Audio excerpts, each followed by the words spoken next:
Vale, y entonces, una vez hemos comentado pues, cómo hemos llegado a esta situación, la siguiente pregunta lógica es posibles salidas y qué nuevo orden mundial va a surgir de todo esto.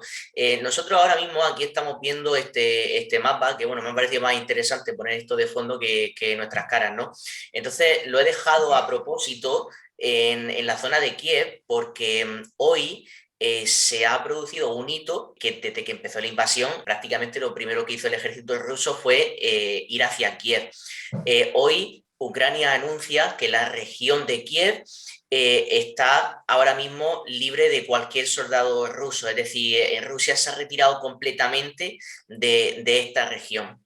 Entonces, ahora mismo, bueno, sin embargo, la guerra continúa y además tiene pinta de que va a ser una guerra bastante más larga de lo que pensábamos. Yo no sé si va a llegar a durar años, pero desde luego esto se va a alargar bastantes más meses, claramente, vamos, bajo mi punto de vista. La cosa es que esto llegará en algún momento a su fin. Entonces, ¿cuál será ese fin? Yo he llegado a escuchar incluso rumores de que se iba a hacer un referéndum para proclamar la República Popular de Jersón. Ahora estamos viendo cómo Donetsk y Lugansk, esa autoproclamada república del Donbass, bueno, pues querían que se les reconociese internacionalmente, ahora han anunciado, y esto ya es, esto está claro que va a pasar, van a celebrar un referéndum de adhesión ya directamente a Rusia.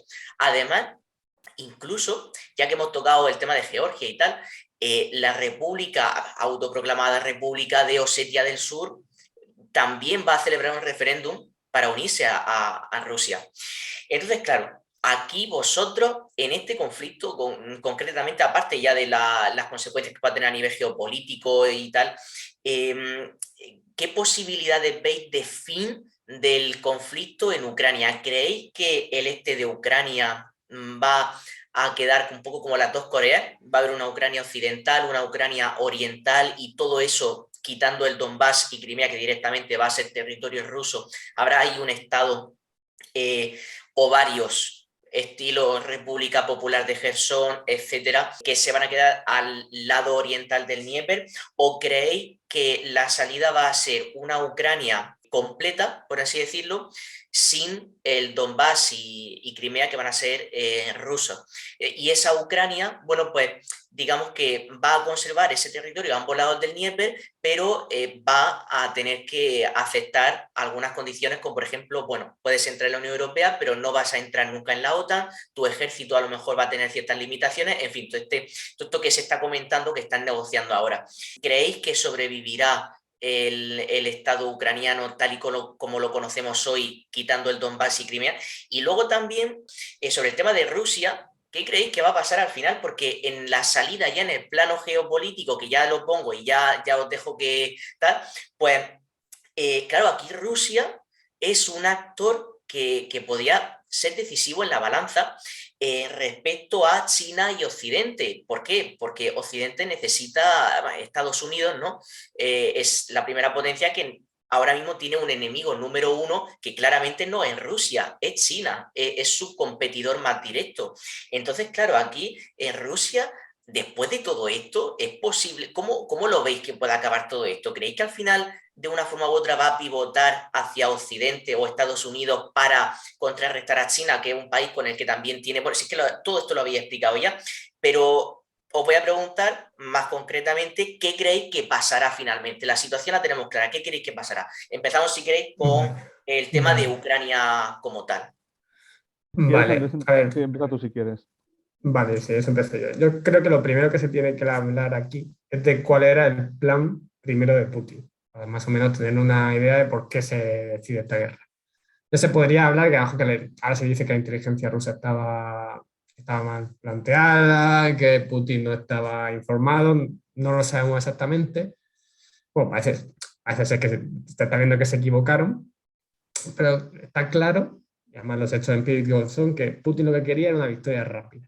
Quería ir, entrar en Ucrania por todos lados, desbordar el ejército ucraniano, tomar Kiev durante los primeros días de la contienda. Ya tienes la capital, al núcleo espiritual del país, imponer seguramente un nuevo gobernante, a lo mejor Yanukovych, por eso decide que fue echado por un golpe de Estado y ahora repongo al gobernante legítimo. ¿Por qué sabemos esto? Lo que se observa es que en los primeros compases de la guerra, nada más empezar, Rusia manda un asalto aéreo desde Bielorrusia hasta Kiev, con helicópteros y con la élite, con los paracaidistas de élite del ejército ruso, lo mejor de lo mejor. Y esto es una barbaridad. ¿Por qué? Porque acaba de empezar la guerra. No has derribado los sistemas antiaéreos enemigos, no has derribado al ejército ucraniano, es decir, que cualquiera puede venir con un lanzacohetes, disparar un helicóptero y te cargas blindados helicópteros que son carísimos, a la florinata del ejército ruso, pero lo hicieron, lo mandaron, se fueron hasta el aeropuerto a las afueras de Kiev y mientras tanto las columnas blindadas de tanques rusos atraviesan la frontera y recorren 80 kilómetros hasta plantarse a las afueras de Kiev. Eso en los 2 primeros días. Y mientras lo ideal hubiera sido, lo que se esperaba era que los blindados rusos fueran entrando en Kiev, mientras que las tropas militares de élite descendían desde los aeródromos y entraban en Kiev para hacer actividades de insurgencia, de contrainteligencia, de vestirse con uniformes de soldados ucranianos y hacer cundir el pánico, tal vez incluso de cazar al presidente. Todo un golpe muy rápido en el que a la semana siguiente estaremos hablando de lo genial que es Putin, increíble, que ha conseguido conquistar en poco tiempo un país de 40 millones de habitantes, un país que es el segundo más grande de Europa, o el primero si no contamos a Rusia. Y también la reacción de Occidente hubiera sido totalmente diferente. Eso es algo que también que Putin pensaba, por eso también tenía todo el capital que tenía en euros y en dólares. Porque Occidente hubiera dicho, así que mira, no se han defendido, no han hecho nada, es algo que tenía que pasar, es inevitable, incluso los propios ucranianos quieren ser rusos, porque míralo, a lo mejor hubieran salido unos cuantos a las calles, pero ya está, no hubiera pasado nada, hubiera pasado como en 2014. Eso era lo que se esperaba que podía pasar Putin, eso es lo que yo digo que tenía sentido. A lo mejor desde el punto de vista de una inteligencia que estaba desfasada, una inteligencia que no era correcta, pero que te podía tener una cierta lógica. Y de hecho, que podía haber pasado, porque si nos acordamos los primeros días, parecía que Rusia estaba entrando por todos lados y que el ejército ucraniano estaba desbordado totalmente. Sin embargo, hubo un actor fundamental, un actor desequilibrante que cambió, a mi punto de vista, el conflicto, que ha sido el presidente Zelensky. Porque dicen la gente, dice alguna gente que Putin lo desprecia, no sé si llegará tan lejos, pero sí que es verdad que seguramente él comparándose a un letrado, un abogado de prestigio, miembro del KGB, un hombre de Estado hecho y derecho, y enfrente por un humorista cualquiera, pues seguramente él se pensaba que cuando pasaran los primeros tanques de la frontera iba a coger el primer helicóptero y se hubiera ido a Polonia, a Washington, a Berlín, a donde fuera, a seguir desde fuera. Pero Zelensky resiste, y no solo resiste, sino que lo primero que hace durante los primeros días es irse a un edificio emblemático de Kiev y sacarse una foto con el edificio de detrás diciendo, oye, aquí estoy yo y vamos a resistir. Como si nos invaden a nosotros en España y coge el presidente del gobierno con los tanques a las afueras de Madrid y se hace una foto delante del Palacio Real o de la Puerta de Alcalá diciendo, mira, mira, aquí, estoy aquí, que todos vosotros sabéis dónde estoy. Y eso hace que el ejército ucraniano se venga arriba, es decir, que resista y que la población, en vez de tirarse para abajo, también resista. A pesar de, esto sería para otra historia, de todos los errores previos que había cometido Ucrania y que había cometido Zelensky, de que hasta el último momento el presidente ucraniano y los servicios secretos ucranianos lo que decían que todo esto era un farol y que no iba a pasar nada. Que ni siquiera cogieron reservas, que bueno, las reservas es que no se... A los reservistas y a la población no se los listó a fila hasta después de varios días después de que Rusia hubiera invadido, es decir, no se esperaba. Pero bueno, ahora, ¿qué está pasando? Es muy difícil de decir. Una vez que Rusia ha fracasado como ha fracasado en sus expectativas iniciales, es muy difícil de decir. Puede ser que en los próximos días, a lo mejor en los próximos meses, se pida un tipo de alto el fuego táctico o un armisticio o algo así, depende cómo queráis llamarlo, pero no creo que dure mucho. ¿Por qué? Porque Rusia ya ha perdido demasiado como para darse marcha atrás y Ucrania está viendo fuerte ahora mismo. Y ninguna de las dos bandas va a querer renunciar a partes fundamentales de su objetivo, estando viéndose tan fuerte además, porque Rusia tampoco subestimaría el ejército, que han utilizado un método muy, como he dicho, muy arriesgado, en el que es verdad que arriesgaban mucho, pero también intentaban ganar mucho. Les ha salido mal, podrían haberles salido muy bien, pero les ha salido mal y ahora estamos viendo una guerra más tradicional en la que se están como viendo, están desapareciendo de Kiev y yendo a la parte sureste del territorio, la zona más prorrusa, y están avanzando ahora palmo a palmo, asegurando territorio con los centros logísticos mucho más cerca y asegurando todo bien, haciendo una guerra más tradicional. Y ya veremos aquí cómo funciona el ejército ucraniano. Para mí lo más factible sigue siendo un acuerdo porque Ucrania va a ceder bastante, aunque Rusia gane, pero no solventemente. Ya no creo que el Estado ucraniano desaparezca como tal vez parte del mismo, dentro de la hipótesis que tú has dicho, se desgaje, o al menos una parte de él se desgaje bastante. Pero cuidado, porque está todo el mundo a favor de que Rusia sea derrotada humillantemente, pero cuidado, porque cuanto más sufre Rusia, hay más riesgo de una escalada militar, de una escalada nuclear, perdón. Eso está sobre la mesa, es decir, y hay la misma probabilidad que cuando antes de que empezara la guerra, que iba a empezar, que iba no a empezar. Yo era de los que creía que no iba a llegar a empezar nunca, me equivoqué, pero se sabía que existía esa posibilidad. No quiero señalarlo, pero ahora también creo que no habrá una escalada nuclear, aunque también me puedo equivocar porque la posibilidad está sobre la mesa. También, que eso no se está diciendo mucho en los medios de comunicación, no tenemos que pensar en una escalada nuclear en el sentido de que empiecen a bombardear Kiev o empiecen a bombardear todas las ciudades a lo loco.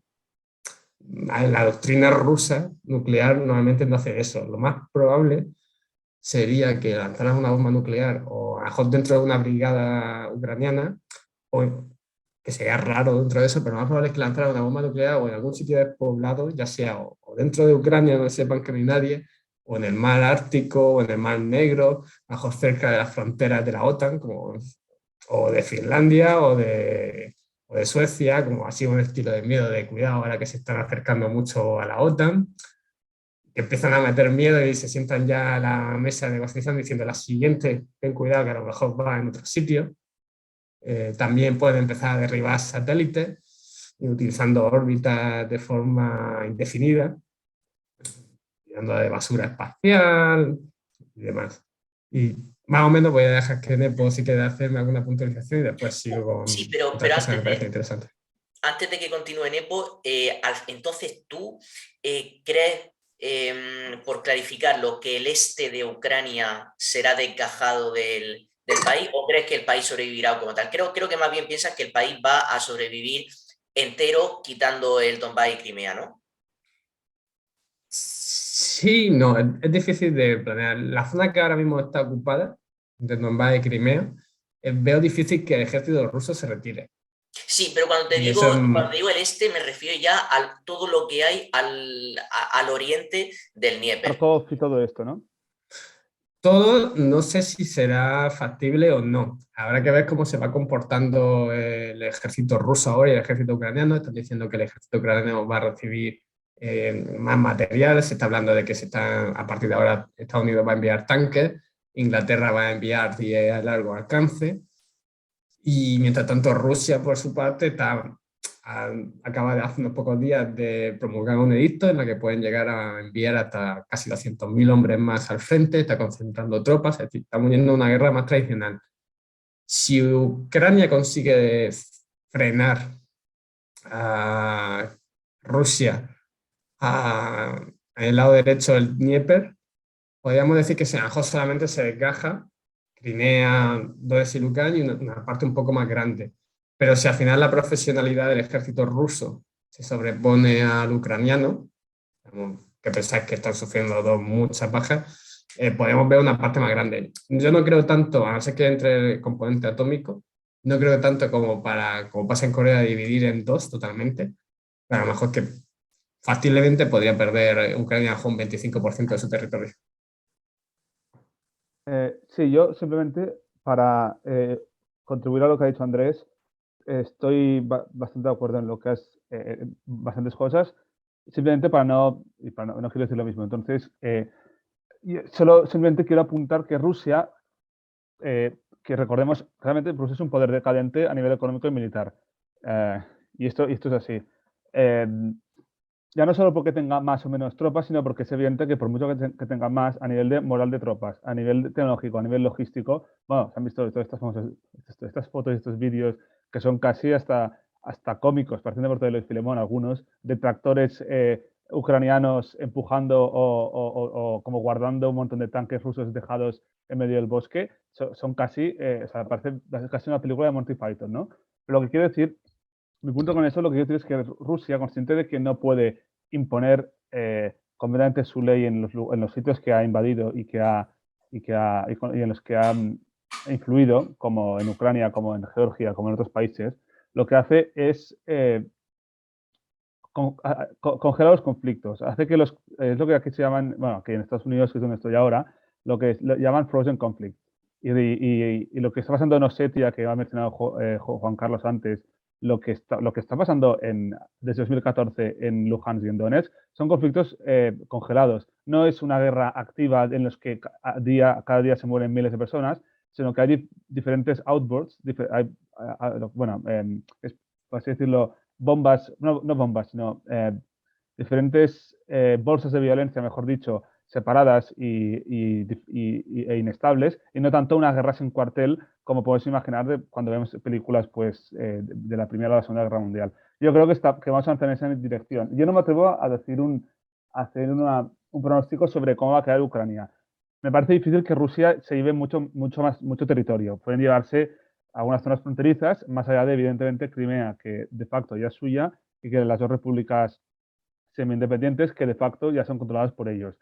Lo veo difícil, pero bueno, esto no se puede saber y como dice Andrés, depende hasta qué punto Rusia envíe más soldados, Rusia consigue consolidar su presencia en el este, etcétera. Parece muy evidente que Kiev ya no va a caer a manos de los rusos. Está por ver, como vemos en el mapa, Chernihiv, que es una ciudad importante, Kharkov, sobre todo, que es la segunda ciudad de Rusia, Mariupol, que hay imágenes terribles del bombardeo que ha sufrido Mariupol, etcétera. Hay que ver cómo va hasta qué punto Rusia va a darlo todo por estas ciudades o no.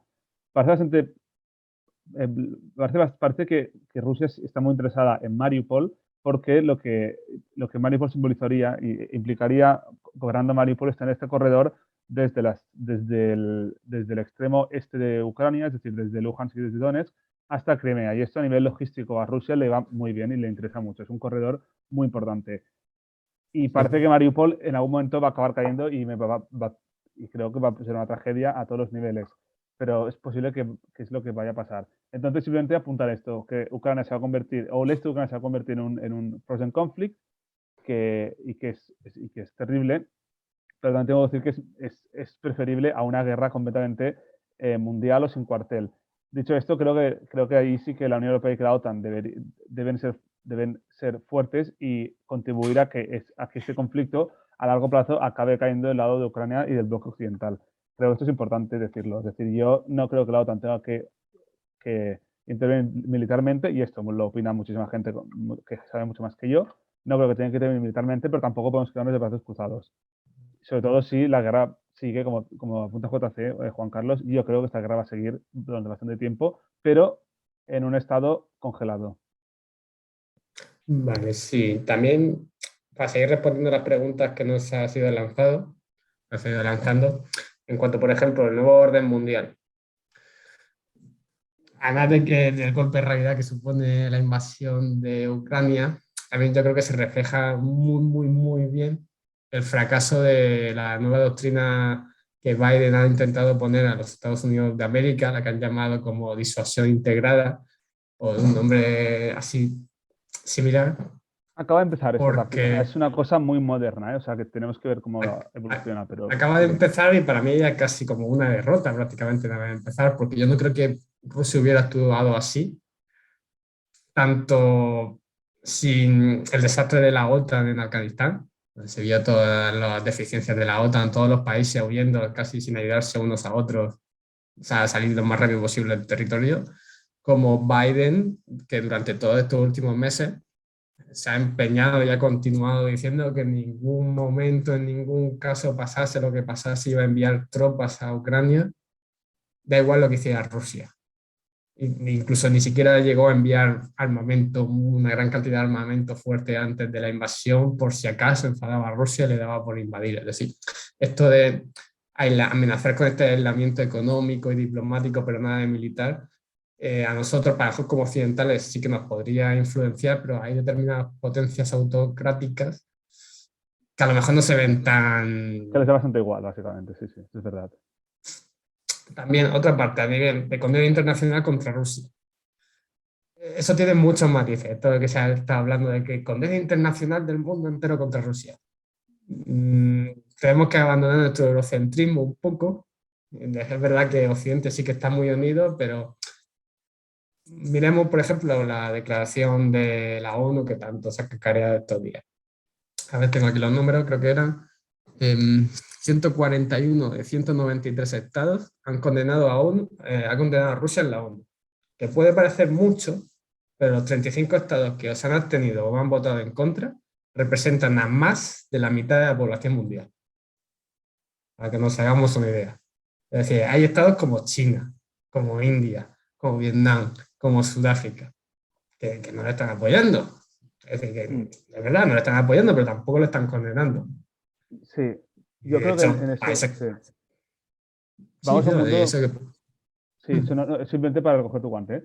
Creo que vas hacia un mundo, y había un artículo de Murtaza Hussain, que es creo que es americano, o creo que es británico, bueno, un periodista que escribe en The Intercept y en otros sitios, que decía esto, que vamos hacia un mundo con con muchos países no alineados, ni con Estados Unidos, porque no están de acuerdo y con razón, con muchas cosas que ha hecho Estados Unidos, y ahí está la guerra del Vietnam, ahí está la guerra, el bombardeo en Libia de 2011, etcétera, etcétera, todos los intentos, la mayoría fallidos de regime change, de cambiar los regímenes,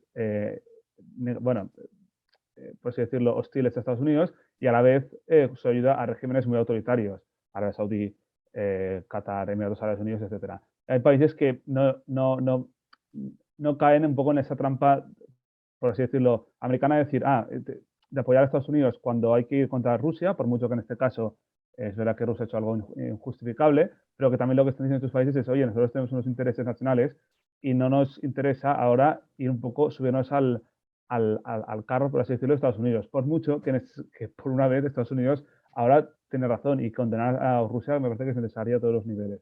Solo quería apuntar eso, que vamos al mundo no tanto con 2 o 3 bloques, esto da igual. Bueno, da igual, yo creo que no está tan claro. Se dice de una nueva guerra fría, creo que no es verdad. Creo que vamos hacia como mucho varias guerras frías y hacia un mundo muy fragmentado y donde cada país va a tener mucha más libertad para llevar a cabo su propia política exterior de lo que pasaba en la Guerra Fría, que era básicamente todos los países se ajustaban o a Estados Unidos o a Rusia o a la Unión Soviética. Creo que vamos en esa dirección, un mundo muy fragmentado donde no van a haber bloques o los que van a haber son muy pequeños. Sí, también me gustaría puntualizar que incluso dentro del bloque occidental, dentro del bloque occidental que ha condenado a Rusia, hay un montón también de matices. Por ejemplo, en Oriente Medio, sobre todo, Arabia Saudí y los Emiratos Árabes se están planteando aceptar yuanes para vender petróleo, que esto sería un golpe tremendo al dólar, ahora mismo. Incluso la semana pasada los Emiratos Árabes se han reunido con Al Abbas, el presidente de Rusia, que es un estado satélite, un dictador sátrapa al servicio del Kremlin, y ni siquiera Siria, Israel. No, creo que has dicho Rusia para que los oyentes, para el presidente de Siria. Rusia. Y ni siquiera Israel se ha mostrado especialmente amistosa con Estados Unidos durante estos meses, ni tan contrario a Rusia.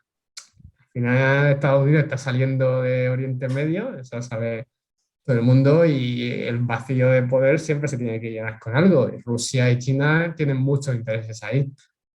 Y casi todos los aliados tradicionales de Estados Unidos en la región, que se han mostrado, por ejemplo, Arabia Saudí negándose a incrementar en los barriles de petróleo para que el choque ruso no se viera tan fuerte en el resto de Occidente, no le está gustando nada que se vaya a acabar firmando el tratado nuclear con Irán, que va a suponer la vuelta al tablero político de este país. También se está hablando mucho de lo del cambio de régimen, de que pueda haber algún tipo de cambio de régimen, de golpe de Estado, ya sea por la sociedad civil o por los oligarcas. Yo no creo que pase ninguna de las cosas. En primer lugar, la sociedad civil no existe ninguna tradición en Rusia más allá de Moscú o San Petersburgo. En Rusia no hay una clase media establecida en ciudades. Incluso Moscú y San Petersburgo son relativamente pequeñas para lo grande que es el país. Casi toda la población vive en entornos rurales o en núcleos urbanos muy pequeños, sin acceso a un internet como el que podríamos tener nosotros y cuyos medios de comunicación son solamente la propaganda del Kremlin. Y también es muy importante a los que no les ha afectado hasta ahora las sanciones económicas.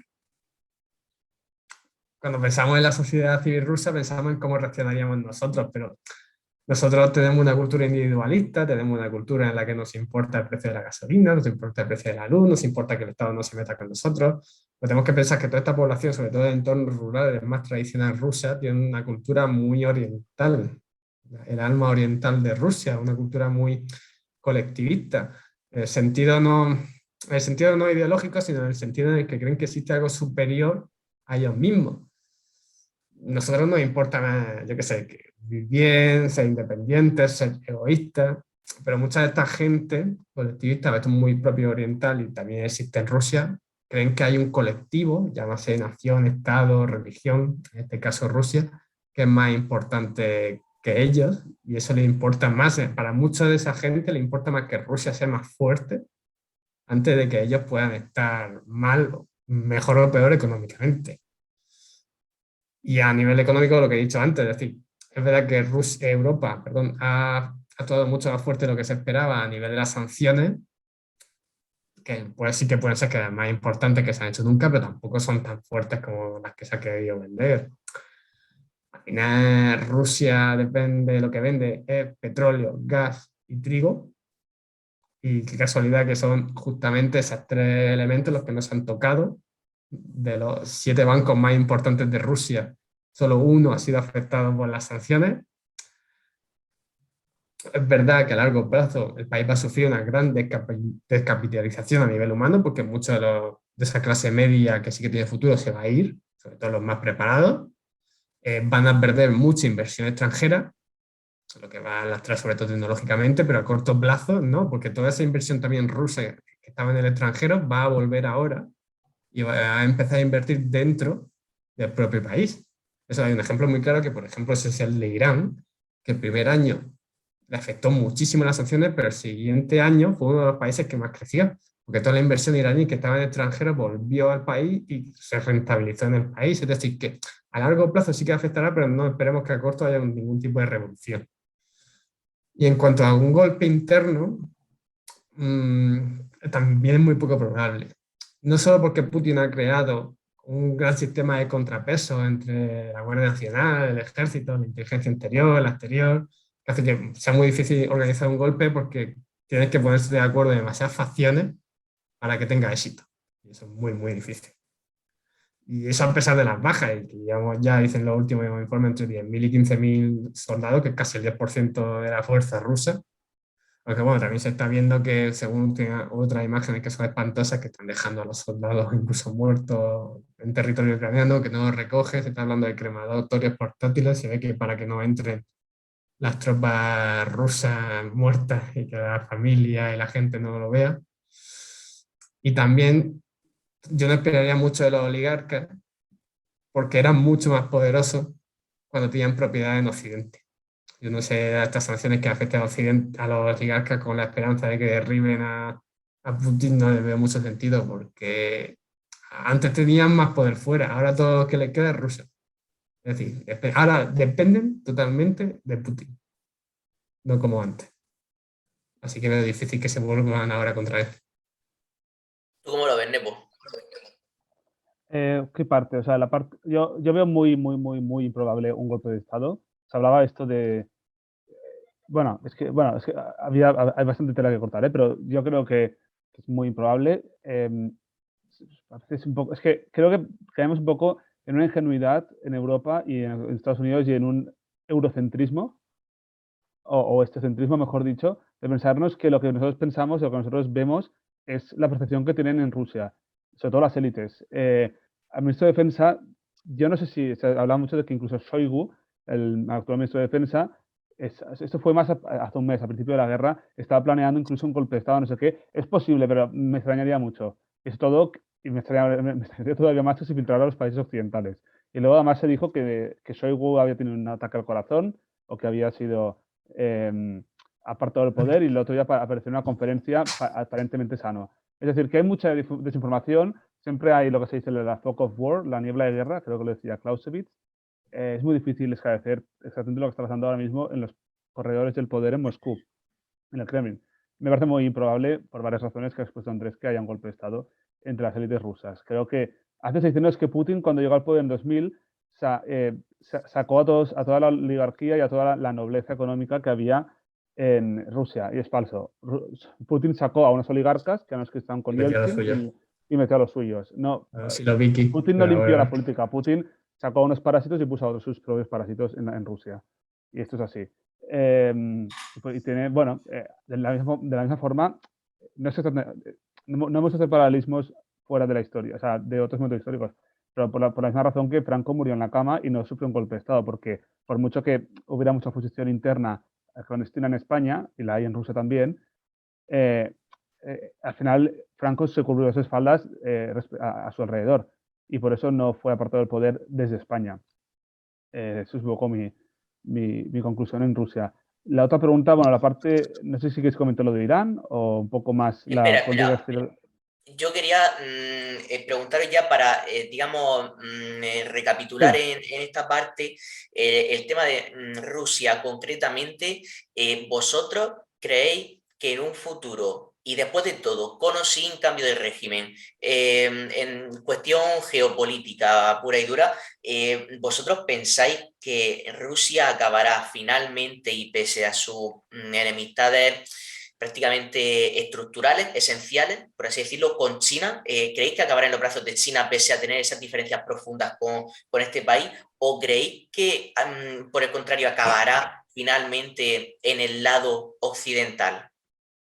Brevemente, yo creo que vamos a ir dentro de Europa, vamos a ir a una especie de Europa bipolar, donde la Unión Europea, aunque es más poderosa que Rusia a muchos niveles, ni nos interesa ni debemos participar en un cambio de régimen en Rusia, porque además no sabemos si, suponiendo que pudiéramos acabar con Putin, nada nos garantiza que su sucesor sería mejor que Putin, nada nos lo garantiza. Y respondiendo más directamente a tu pregunta, sí, yo creo que Rusia, vamos hacia un mundo, a una Europa donde va a ser mucho más difícil. Intercambios culturales, económicos, comerciales con Rusia van a ser mucho menos comunes, por mucho que, como ha señalado Andrés, el gas, el trigo, todo esto va a seguir bastante business as usual, y vamos a seguir comerciando con ellos, pero vamos hacia una Europa donde Rusia va a estar mucho más marginada. Y esto creo que no va a ser positivo para nadie, pero sobre todo va a ser negativo para los rusos, y sobre todo para los rusos inocentes. Entonces, eso creo que va a llevar a que Rusia esté más cerca de China, no para que creen un mismo bloque, porque además Rusia y China tienen intereses completamente contrapuestos en Asia Central, que son en los stands, por así decirlo, los Kazajstán, los Uzbekistán, etcétera, que siempre han sido cercanos a Rusia, pero que ahora cada vez son más cercanos a China. Eso es muy bueno tenerlo en cuenta. También está el tema de Corea del Norte, que es muy cercano a China, pero que también tiene relaciones con Rusia. Entonces, esto también hay que tenerlo en cuenta. Entonces, yo creo que vamos a una Rusia muy cercana a China, pero que se va a convertir, y eso se lo han dicho algunos académicos en las últimas semanas, se va a convertir en una colonia económica de China, básicamente. Porque si no va a poder comerciar con Europa, o va a comerciar mucho menos con Europa y con los países de la OTAN, incluyendo Turquía, lo que Rusia va a hacer va a ser girar hacia China y depender muchísimo, en demasía, de sus ventas de gas y de petróleo a China. Y eso le va a convertir en una especie de, en una poco menos que una marioneta a manos de China. Y eso va a ser perjudicial para Rusia, pero beneficioso para China desde mi punto de vista. Dicho esto, sí que creo que no podemos hablar de una alianza ruso-china, sino que simplemente van a estar más cerca que lo que estarían respecto a Europa. Andrés, no sé qué opinas. Desde mi punto de vista estoy bastante de acuerdo con lo que ha dicho Juan. Creo que más que una alianza va a ser con el ostracismo de Rusia por parte de Occidente, va a ser una dependencia de Rusia hacia China. Al final, tradicionalmente, China lo que anhela son 4 cosas. Es gas, petróleo, que es energía, alimentos y agua. Y Rusia le puede dar 3 de esas cosas, como hemos visto. Y además se los va a dar a precio de saldo, porque si son los únicos que le pueden comprar, son los únicos que le van a querer comprar, mejor dicho, lo van a cobrar a precio de saldo. Y además sabiendo, haciéndose valer de que son los únicos que van a sostener la economía rusa.